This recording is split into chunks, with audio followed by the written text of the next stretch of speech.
Tässä tehtävässä risteytetään banaanikärpäsiä. Banaanikärpäsillä punaiset silmät ja pitkät siivet on dominoivia ominaisuuksia. Ja kun risteytetään kaksi punasilmäistä ja pitkäsiipistä banaanikärpästä keskenään, saadaan jälkeläisiin 198 valkosilmäistä ja lyhyt siipistä kärpästä ja 615 punasilmäistä ja pitkäsiipistä kärpästä.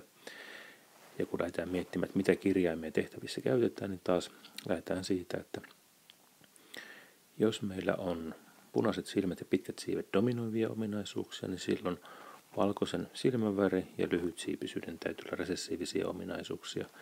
Eli tehtävässä tulee käyttää V ja L kirjaimia ja merkitään valkoista pikku V:llä ja punaista isolla V:llä, koska punainen oli dominoiva. Lyhytsiipisyyttä merkitään pikku L:llä ja pitkäsiipisyyttä isolla L:llä, koska se on dominoiva ominaisuus.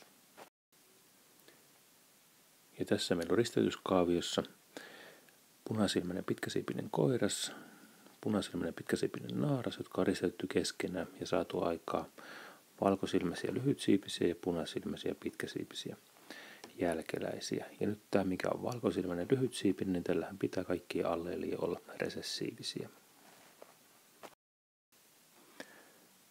Ja jotta yksilö olisi punasilmäinen pitkäsiipinen, niin sillä pitää olla tietysti sitten perimässä iso V ja iso L, ja jotta se voisi saada valkosilmäiseen ja lyhytsiipiseen jälkeläiseen, niin sillä pitää olla perimässä myös pieni V ja L.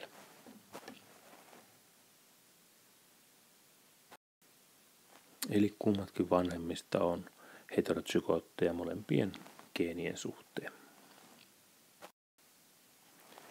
Tehtävässä näytössä tulevan vain kahdenlaisia jälkeläisiä, mikä antaa viitteen, että tässä voisi olla kytkentä. Ja jos täällä on yksilö, jolla on vain pieniä kirjaimia perimässä, niin ehkä se kytkentä on sitten niin, että siellä pienet kirjaimet menee pakettina eteenpäin ja isot kirjaimet menee pakettina eteenpäin. Eli täältä syntyy sellaisia sukusoluja, missä on iso V ja iso L ja pieni V ja pieni L. Ja tämä yksilö tuottaa samanlaiset sukusolut. Ja nyt jos tämä sukusolu hedelmöittää ton, me saadaan aikaiseksi nämä valkosilmäiset ja lyhytsiipiset yksilöt. Ja jos tämä sukusolu hedelmöittää ton, me saadaan aikaiseksi punasilmäinen pitkäsiipinen. Jos tämä sukusolu hedelmöittää tämän näin, me saadaan edelleen aikaiseksi punasilmäinen ja pitkäsiipinen. Ja jos tämä hedelmöittää tämä, niin tälleen tulee punasilmäinen ja pitkäsiipinen. Eli näitä tuli yhteensä 3 suhteessa yhteen, kun verrataan näihin valkosilmäisiin ja lyhytsiipisiin. Ja lukusuhde 617 ja 198 vastaa suurin piirtein lukusuhdetta 3 yhteen.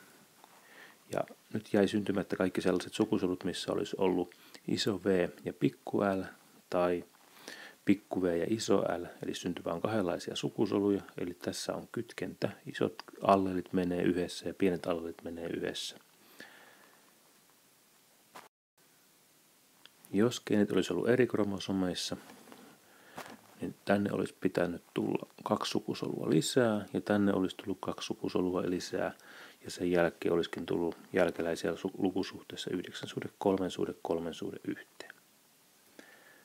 Mutta vastaustehtävä on siis se, että vanhemmat on perimältään iso V, iso L, pikku L, molemmat ja jälkeläisiä syntyy lukusuhteessa 3:1, koska geenit ovat kytkeytyneet toisiinsa.